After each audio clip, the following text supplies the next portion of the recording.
Percy's Predicament. Toby brought Henrietta to the top station. Percy was grumpily shunting. "Hello, Percy," he said. "I see Daisy's left the milk again." "I'll have to make a special journey with it, I suppose," grumbled Percy. "Anyone would think I've nothing to do." Toby pondered the problem. "Tell you what," he said at last. "I'll take the milk. You fetch my trucks." The drivers and the station master agreed, and both engines set off. They thought it would be a nice change. Percy trundled away to the quarry. "We have never been there before. It's steep," he thought, "but I can manage. Trucks don't dare to play tricks on me now." He marshalled them in a lordly way. "Hurry along there," he said, "and bump them if they dallied." The trucks were annoyed. "This is Toby's place," they grumbled. "Percy's got no right to poke his funnel up here and push us around." They whispered and passed the word. "Pay Percy out." At last they were all arranged. "Come along," puffed Percy sharply. "No nonsense." "We'll give him nonsense," giggled the trucks. But they followed so quietly that Percy thought they were completely under control.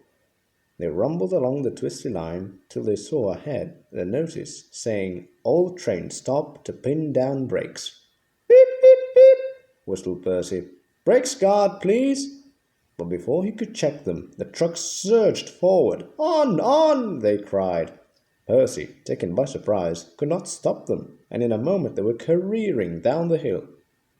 "Help! Help!" whistled Percy. The man on duty at the street crossing rushed to warn traffic with his red flag, but was too late to switch Percy to the runaway siding. A slow-moving cockerel lost his tail feathers as Percy thundered across, but Percy couldn't bother with him. He had other things to worry about. Frantically trying to grip the rails, he slid past the engine shed into the yard. "Beep, beep! Look out!" he whistled. His driver and fireman jumped clear. Percy shut his eyes and waited for the end. At the end of the yard, there are sheds where workmen shape rough stone brought from the quarry. Then they load it into trucks, which are pulled to another siding out of the way. A train of these stood here when Percy came slithering down. The guard had left his van. He was talking to the station master. They heard a frantic whistling and a splintering crash. They rushed from the office. The brake van was in smithereens. Percy, still whistling fit to burst, was perched on a couple of trucks, while his own trucks were piled up behind him.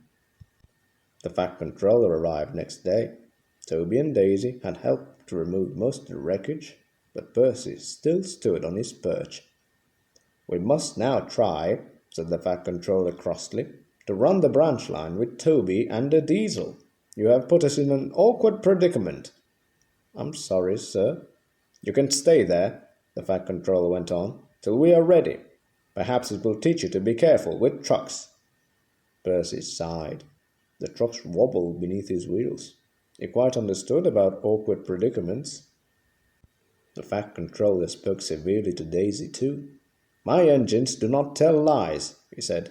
"They work hard when they're shirking. I send lazy engines away." Daisy was ashamed. "However," he went on, "Toby says you worked hard yesterday after Percy's accident, so you shall have another chance." "Thank you, sir," said Daisy. "I will work hard, sir. Toby says he'll help me." "Excellent. What Toby doesn't know about branch line problems," the Fat Controller chuckled, "such as bolts, isn't worth knowing. Our Toby's an experienced engine." Thomas came back next day, and Percy was sent to be mended.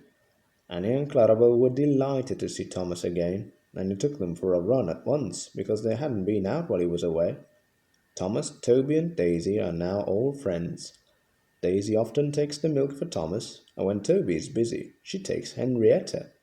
Toby has taught Daisy a great deal. She shooed a cow off the line all by herself the other day. That shows you, doesn't it?